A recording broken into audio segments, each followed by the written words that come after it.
오늘이 6월 30일 상반기의 마지막 날입니다. 1년의 반이 지나가는 시점이죠. 운동 경기에 하다 보면 전반전과 후반전 사이 하프타임이라고 하는 것이 있습니다. 이 하프타임을 갖는 목적은 경기를 점검해 보는 것이고 또 후반전을 파이팅하기 위해서 갖는 시간이죠. 우리의 달력으로는 하프타임이라고 하는 것이 따로 있지 않습니다. 다음 주일은 상반기 첫 주간을 맞는 맥주감사절로 우리가 지키게 되는데, 감사절을 준비하는 한 주간이 저와 여러분 모두에게 하프타임이 되기를 바라고, 한편으로는 감사, 또 한편으로는 기대가 함께하는 한 주간이 되기를 바랍니다. 지난 상반기를 되돌아보면서 하나님께 감사한 것이 무엇인가를 잘 점검하고, 또 남은 하반기에 하나님이 하실 일들, 또 우리가 해갈 일들을 기대하는 그런 날들이 되기를 바랍니다. 복된 주일 주님 앞에 나오신 여러분들을 진심으로 환영하고, 또 주님의 은혜와 평안이 우리 모두에게 함께하기를 축원합니다.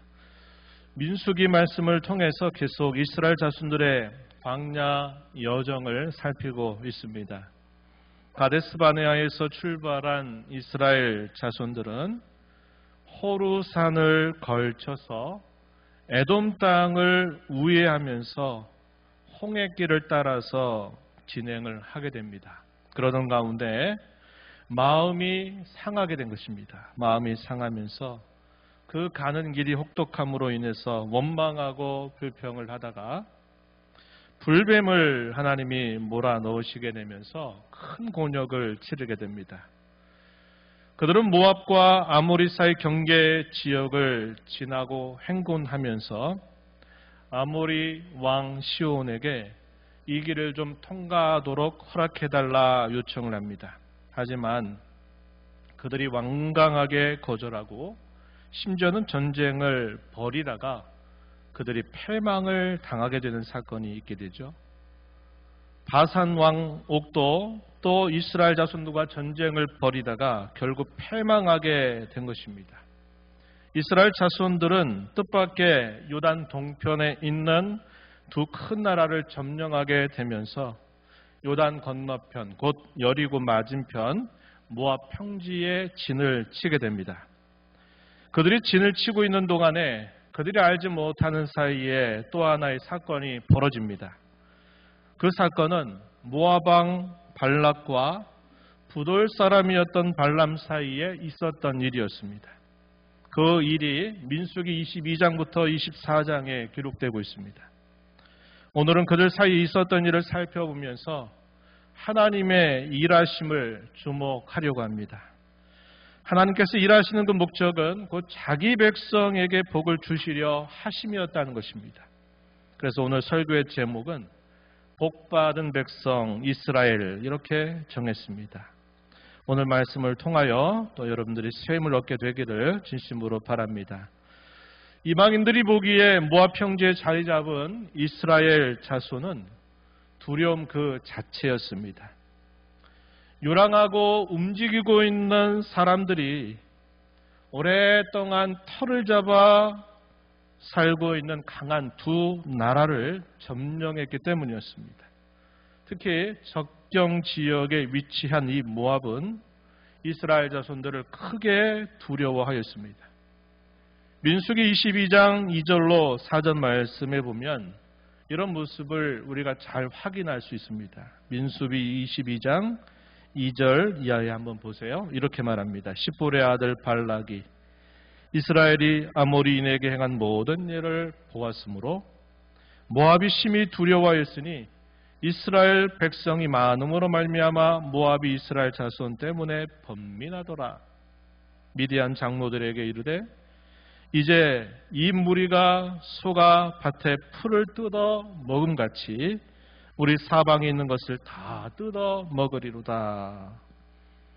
그때 십볼의 아들 발락, 그가 바로 모압 왕이었다, 이렇게 소개를 해주고 있습니다. 당시 사회는 신중심적인 사고가 대단히 컸습니다. 민족이 강하고 약하다 한 것은 곧 그들이 섬기는 신이 강하냐 약하냐를 판가름하는 하나의 잣대였습니다. 그래서 모압 왕 발락은 자신이 먼저 손을 써서 자신이 처해져 있는 이 위기를 극복해야 되겠다라고 생각을 했습니다. 그가 생각한 것이 뭐냐면 먼 곳에 있는 발람이라고 하는 사람을 데려와서 그로 하여금 신의 이름으로 이스라엘 백성들을 저주하게 하려고 하는 것이었습니다. 발람은 매우 익숙한 그리고 매우 유능한 점술가로 알려져 있는 사람이었습니다. 신의 이름으로 저주해서 이스라엘 자손들이 자기들을 절대로 치지 못하게 하고자 한 것이었습니다. 민수기 22장 5절 6절 말씀에 이렇게 기록합니다. 그가 사신을 보올의 아들 발람의 고향인 강가 푸돌에 보내어 발람을 부르게 하여 이르되 보라 한 민족이 애굽에서 나왔는데 그들이 지면에 덮여서 우리 맞은편에 거주하였고 우리보다 강하니 청하건대 와서 나를 위하여 이 백성을 저주하라. 내가 혹 그들을 쳐서 이겨 이 땅에서 몰아내리라. 그대가 복을 비는 자는 복을 받고 저주하는 자는 저주를 받을 줄 내가 알미니라. 발람이라고 하는 사람을 대단히 위대한 사람으로 여겼던 것입니다. 그래서 그가 복을 빌면 복을 받고 그가 저주하면 저주가 닥칠 줄 알고 이 발람을 데려오려고 했던 것입니다. 발락은 몇 차례에 걸쳐서 발람을 데려오려고 합니다. 사신들을 먼저 보내고 나중에는 고위 관직을 맡은 사람들을 많이 그에게 보내서 그를 정식적으로 초청을 하였습니다. 이어지는 말씀 7절 15절 말씀에 보시면 이렇게 기록합니다. 모압 장로들과 미디안 장로들이 손에 벅채를 가지고 떠나 발람에게 이르러 발락의 말을 그에게 전하매. 이게 첫 번째 시도였습니다. 이 말을 듣고 발람이 거절하게 됩니다. 또다시 발락이 더 많은 고관들을 그에게 보냅니다. 15절에서는 발락이 다시 그들보다 더 높은 고관들을 더 많이 보냈다 이렇게 말한 것입니다. 모압왕이 볼 때는 여기에 사활을 걸어야 되겠다라고 생각을 했던 것입니다. 도무지 그들과 군사력 가지고 싸웠다가는 우리가 이길 승산이 없기 때문에 이 유능한 사람을 불러들여서 그로 하여금 저주하게 해야 되겠다 이렇게 생각을 한 것이죠. 발락은 발람을 통해서 이스라엘 자손들을 저주할 것을 촉구합니다. 3번씩이나 장소를 옮겨가면서까지 그렇게 한 것을 보면 그가 얼마나 집요하게 그렇게 했는지 우리가 알 수 있겠습니다. 하나씩 한번 살펴보겠습니다. 먼저 기랏 후속 바알의 산당에서 시작이 됩니다. 자기 신전에서 저주하는 일을 시작한 셈입니다. 이에 대해서 민수기 22장 41절로부터 23장 2절 기록이 되어 있는데 한번 눈으로 보시기 바랍니다. 아침에 발락이 발람과 함께하고 그를 인도하여 바알의 산당에 오르매 바알이 거기서 이스라엘 백성의 진 끝까지 보니라.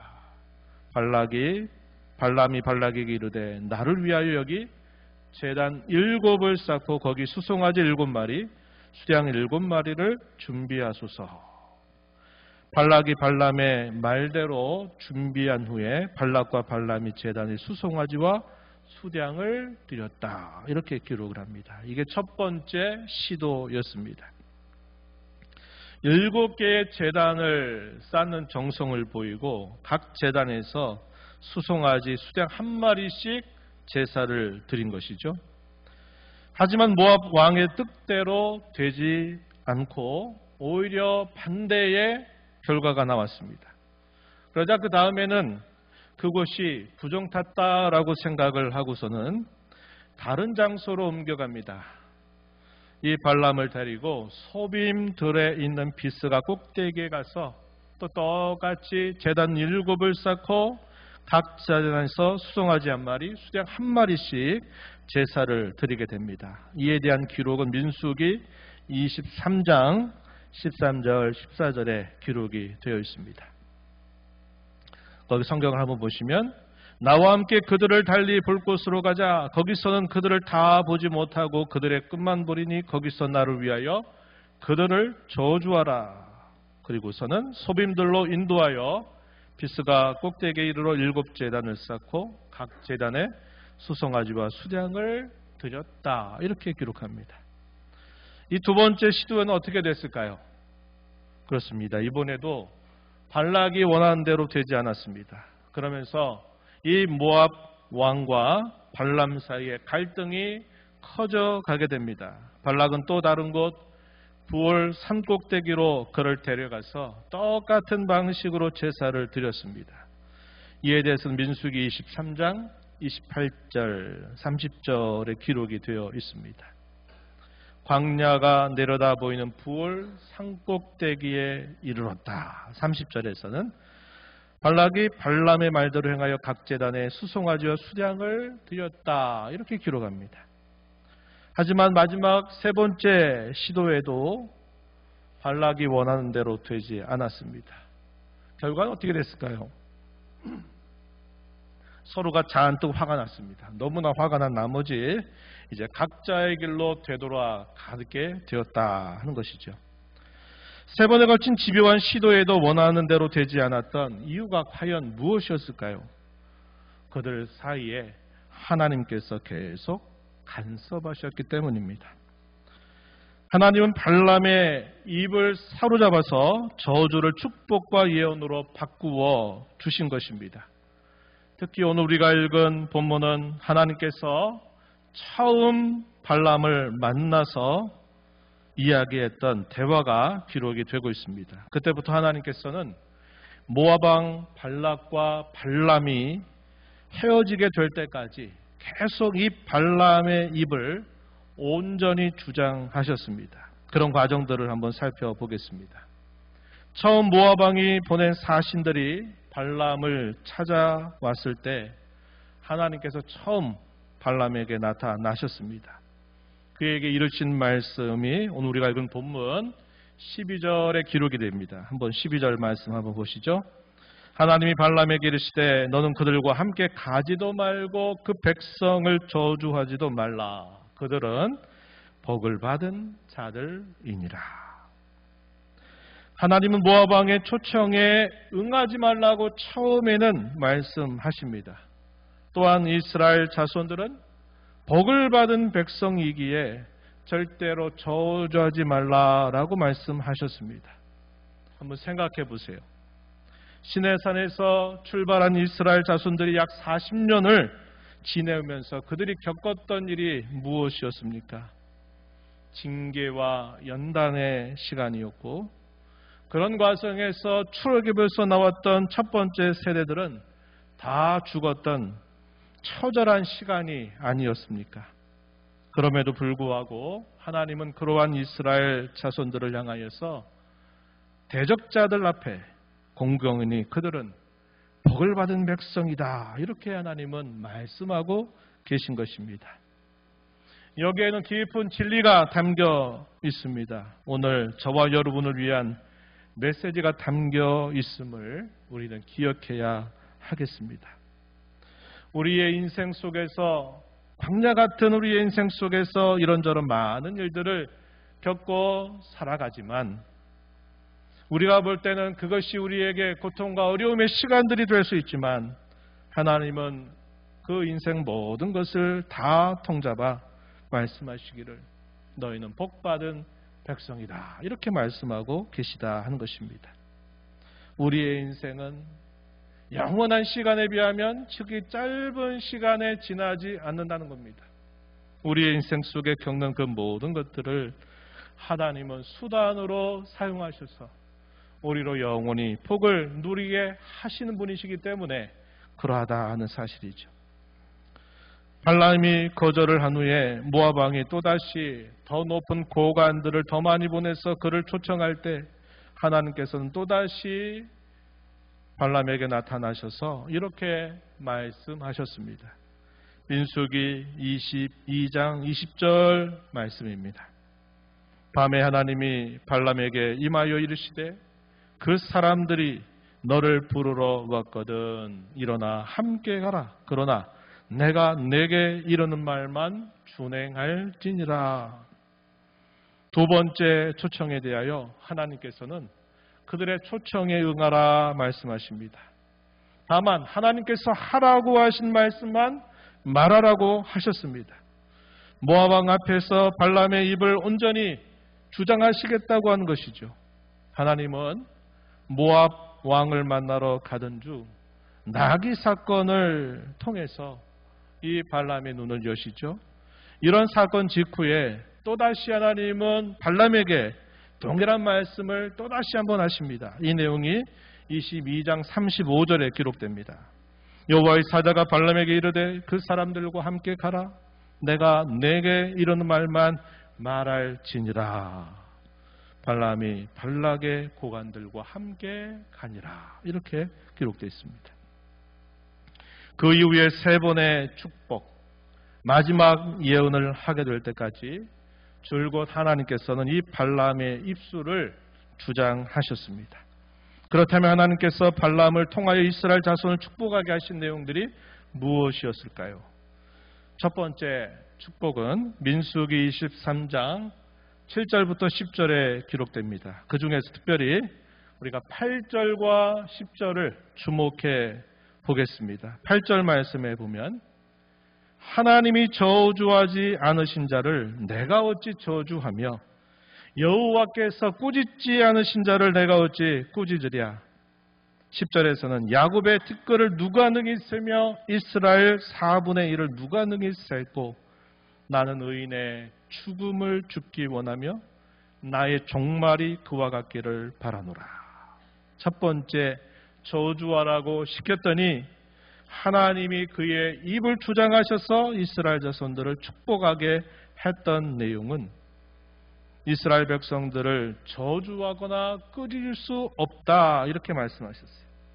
그들은 능히 셀 수 없을 만큼 번성할 것이라고 그들을 축복하는 내용이었습니다. 번성한다고 하는 게 뭘까요? 대적자들에게 결코 망하는 일이 없다고 하는 뜻이죠. 만약에 대적자들에 의해서 그들이 망하게 된다면 번성은커녕 존속조차 할 수 없는 일이 되고 말 것입니다. 그런데 번성한다라는 것은 어떠한 대적자들에 의해서도 망하지 않는다, 패배하지 않는다라는 뜻을 보여주는 것입니다. 두 번째 축복의 내용은 민수기 23장 18절부터 24절에 기록됩니다. 그 중에서 우리는 19절, 21절, 23절을 주목해 보겠습니다. 23장 19절 말씀에 이렇게 기록했어요. 하나님은 사람이 아니시니 거짓말을 하지 않으시고 인생이 아니시니 후회가 없으시도다. 어찌 그 말씀하신 바를 행하지 아니하며 하신 말씀을 실행하지 않으시랴. 21절에서는 또 이렇게 축복했습니다. 야곱의 허물을 보지 아니하시며 이스라엘의 반역을 보지 아니하시는도다. 여호와 그들의 하나님이 그들과 함께 계신다. 이렇게 말했습니다. 23절에서는 야곱을 해할 점술이 없고 이스라엘을 해할 복술이 없도다. 이렇게 말합니다. 그 백성들에 대하여 하나님은 신실하신 분이시다. 그래서 그분은 거짓말을 하시거나 그분이 하신 일에 대하여 결코 후회하신 일이 없으신 분이다. 그분은 자기 백성들의 허물과 반역을 보지 않으시는 분이시다. 이렇게 말하는 것입니다. 말하자면 자기 백성들의 허물과 반역을 용서하시는 분이시다 하는 사실을 보여주는 것이죠. 그들을 해할 수 있는 어떤 점술이나 어떤 복술도 있을 수 없다. 아무리 그들을 저주하고 아무리 그들을 욕하고 한달치라도 그런 일이 그들에게 결코 닥치지 않는다. 이렇게 말하는 겁니다. 이러한 축복을 누가 듣고 있어요? 곁에 있는 모압과 또 이 모압 왕과 그의 신하들이 이러한 내용들을 다 곁에서 듣고 있는 것입니다. 여기에 축복하는 이러한 내용들 다 우리에게도 해당되는 그런 말씀이 될 겁니다. 세 번째 축복의 내용은 민수기 24장 3절로 9절에 기록이 되는데 그 축복 속에서 우리가 5절과 7절, 9절을 좀 주목해 볼 필요가 있겠습니다. 24장 5절에 이렇게 말합니다. 야곱이여 내 장막들이, 이스라엘이여 내 거처들이 어찌 그리 아름다운고. 7절 하반절에서는 이렇게 말합니다. 그의 나라가 흥왕하리로다. 9절에서는 또 이렇게 축복했어요. 누워앉고 누움이 수사자와 같고 암사자와도 같으니 일으킬 자 누구이랴. 너를 축복하는 자마다 복을 받을 것이요 너를 저주하는 자마다 저주를 받을지로다. 이렇게 축복한 겁니다. 모압 왕 발락은 발람이 축복하면 복을 받고 발람이 저주하면 저주를 받을 것이다 라고 확신하고서는 그를 데려왔는데, 그의 입에서 하는 그 예언의 말은 무엇입니까? 이스라엘 백성들, 이스라엘 자손들을 축복하는 사람은 복을 받을 것이고 그 백성을 저주하는 자는 저주를 받게 된다. 이렇게 말하고 있는 것입니다. 이스라엘 자손들은 참 아름다운 백성이라고 칭송을 하고 있죠. 그들의 나라는 흥왕할 것이라고 말합니다. 그들을 축복하고 그들을 저주하는 자마다 그대로 복을 받고 저주를 받게 된다고 말한 것입니다. 이 내용은 우리가 많이 들어본 표현이죠. 아브라함에게 하나님이 그를 부르시면서 약속하셨던 복이었습니다. 너를 축복하는 자를 내가 축복하고 너를 저주하는 자를 내가 저주할 것이다 라고 말씀하셨던 이 아브라함이 약속하신 복이 여기서 재현되고 있다는 사실을 보여주고 있다는 겁니다. 오늘 저와 여러분에게도 마찬가지인 것입니다. 세 번째 축복으로 끝나지 않고 또 하나의 예언이 있는데, 그것은 그들의 미래에 대한 예언입니다. 이 내용은 민수기 24장 15절부터 24절에 길게 소개가 되고 있는데, 그 중에서 좀 주목할 구절, 여러분들에게 소개하는 부분은 17절부터 19절 말씀의 내용입니다. 우리 함께 이 말씀 함께 읽어볼까요? 함께 읽어보겠습니다. 내가 그를 보아도 이때의 일이 아니며 내가 그를 바라보아도 가까운 일이 아니로다. 한 별이 야곱에게서 나오며 한 규가 이스라엘에게서 일어나서 모압을 이쪽에서 저쪽까지 쳐서 무찌르고 또 셋의 자식들을 다 멸하리로다. 그의 원수 에돔은 그들의 유산이 되며 그의 원수 세일도 그들의 유산이 되고 그와 동시에 이스라엘은 용감히 행동하리로다. 주권자가 야곱에게서 나서 남은 자들을 그 성읍에서 멸절하리로다. 이렇게 기록을 해줍니다.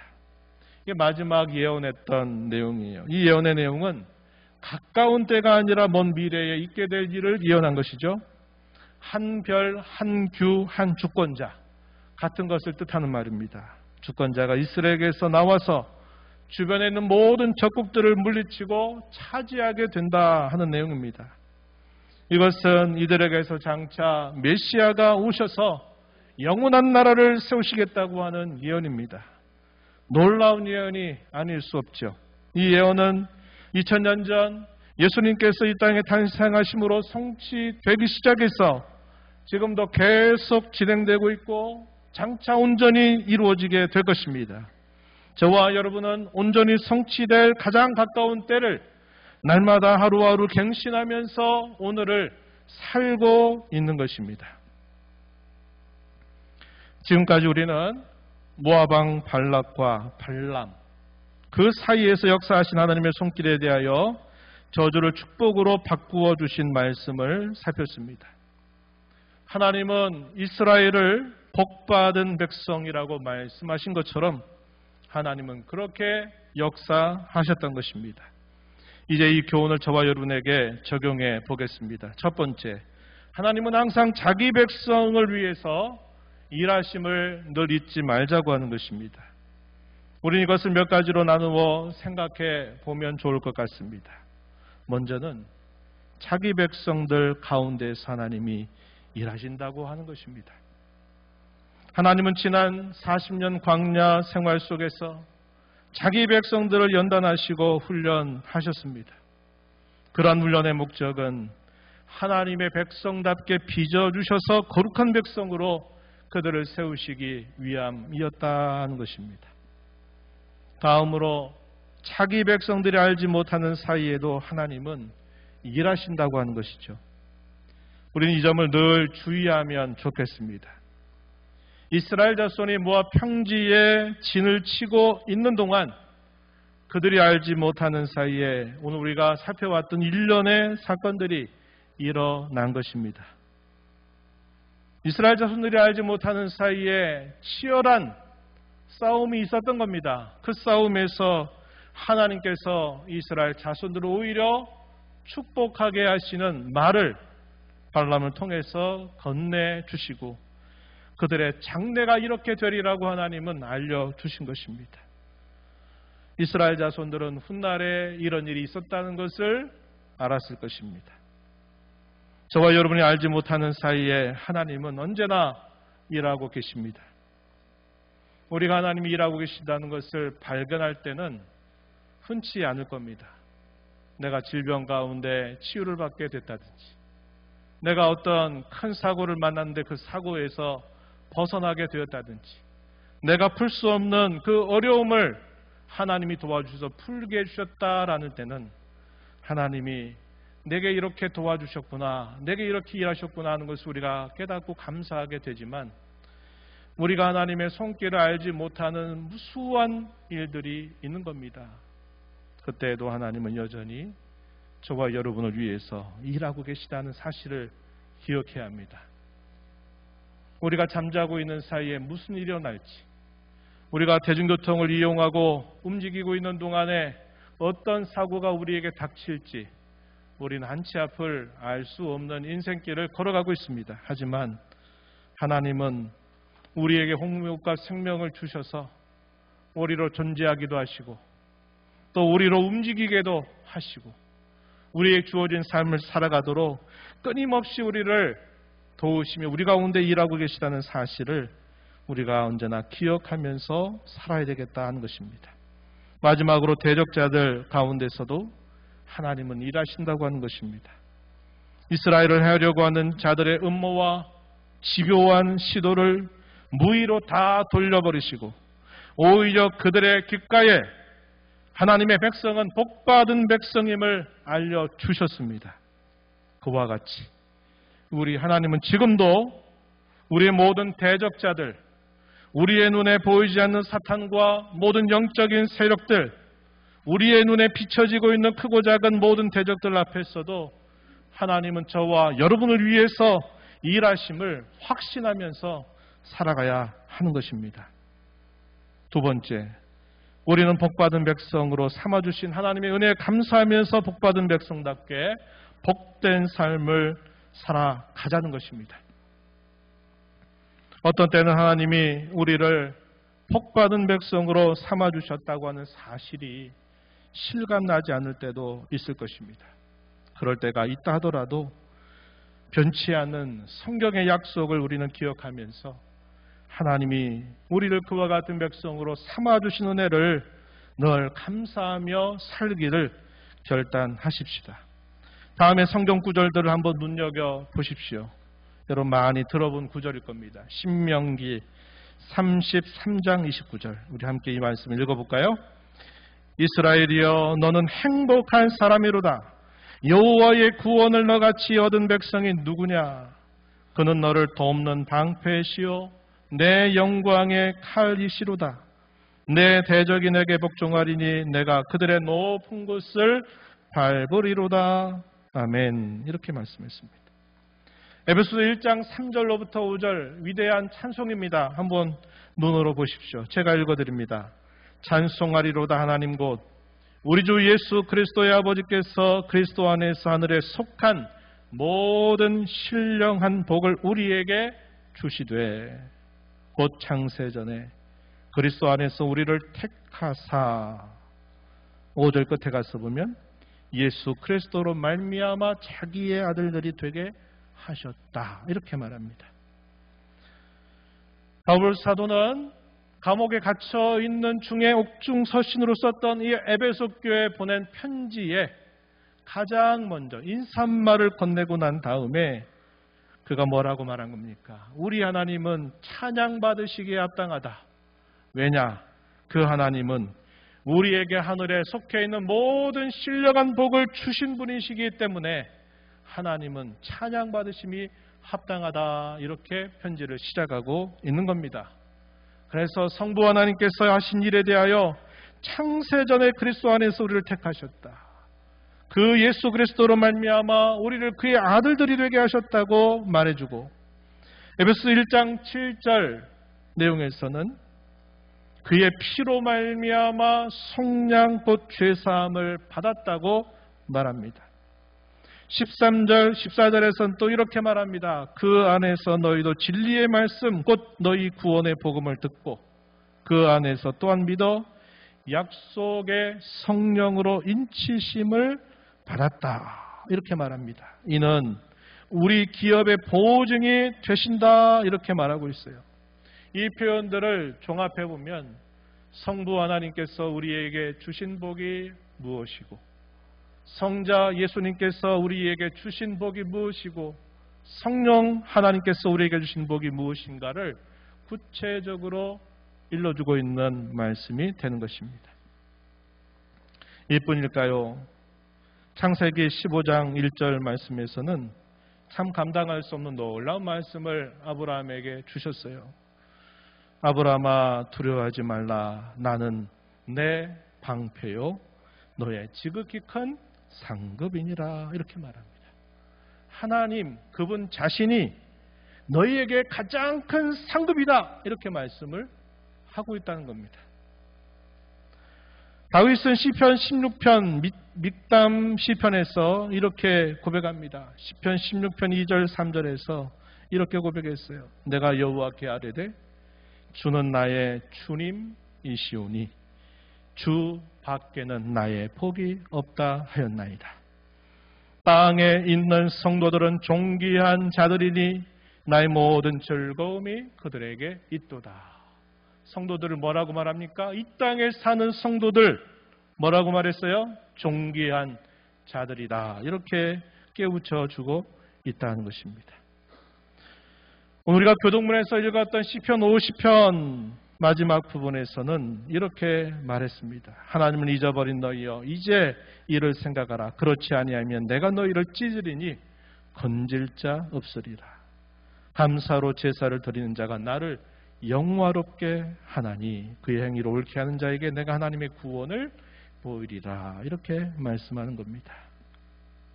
이러한 내용들을 통해서 하나님이 저와 여러분을 복받은 자녀로 복받은 백성으로 삼아주신 이 성경의 증언을 우리가 가슴에 깊이 새기면서 그 은혜에 대하여 늘 감사하며 살리라 하는 이런 거룩한 결단이 있게 되기를 바랍니다. 은혜를 아는 자로 사는 복된 삶에 대해서 성경의 수많은 가르침이 우리에게 주어지는데 저는 그곳에서 한 부분만 여러분들에게 좀 더 소개를 해드리고 말씀을 읽겠습니다. 시편 73편 25절로부터 28절 말씀이에요. 아삽의 시편으로 유명한 내용이죠. 이렇게 고백했습니다. 하늘에서는 주 외에 누가 내게 있으리요. 땅에서는 주밖에 나의 사모할 이 없나이다. 내 육체와 마음은 쇠약하나 하나님은 내 마음의 반석이시여 영원한 분기시시라. 하나님께 가까이 함이 내게 복이라. 내가 주 여호와를 나의 피난처로 삼아 죄의 모든 행적을 전파하리이다. 이렇게 하나님을 향하여 고백하며 노래했던 내용을 우리가 깊이 되새길 필요가 있는 겁니다. 에베소서 1장 6절, 12절, 14절 말씀 거기서는 어떤 내용들을 말하느냐. 하나님께서 베푸신 그의 은혜, 베푸신 그 놀라우신 사랑을 찬송하게 하시려고 하나님이 모든 복을 우리에게 주셨다. 이렇게 가르쳐주고 있습니다. 요약하면 하나님만으로 만족하고 그분을 우리의 진정한 복으로 여기며 하나님을 가까이 하기를 힘쓰는 삶이고 그분을 모든 것을 다하여 찬양하는 삶, 이 삶을 뭐라고 말할 수 있는 겁니까? 따라해 보세요. 복된 삶이다. 어떤 삶이라고요? 복된 삶이다 하는 겁니다. 이게 복된 삶이에요. 복받은 자로서 사는 복된 삶, 이렇게 살아가는 삶인 줄 기억하면서 지난 상반기 잘 되돌아보고 하반기를 기대하면서 이런 복받은 자로 살아가는 저와 여러분이 되기를 진심으로 바랍니다. 하나님 아버지 감사합니다. 흩어져 살던 저희들을 불러 모아 또 우리 하나님께 예배하며 경배하며 오늘도 하나님이 말씀으로 저에게 가까이 찾아와서 들려주시는 말씀을 들었습니다. 허물과 죄에도 불구하고 하나님은 그 허물과 죄를 묻지 아니하시겠다 하시고 복받은 백성이라고 하나님 말씀에 주셔서 너무나 감사드립니다. 저희의 삶 속에 보이게 하나님이 역사하시는 때가 덜어 있지만 보이지 않게 끊임없이 저희를 위해서 일하고 계심을 오늘 말씀을 통해 배웁니다. 늘 그 하나님을 진정한 복으로 여기고 복된 삶 살아가는 저희들 모두가 되게 하여 주옵소서. 예수님 이름으로 기도하옵나이다. 아멘.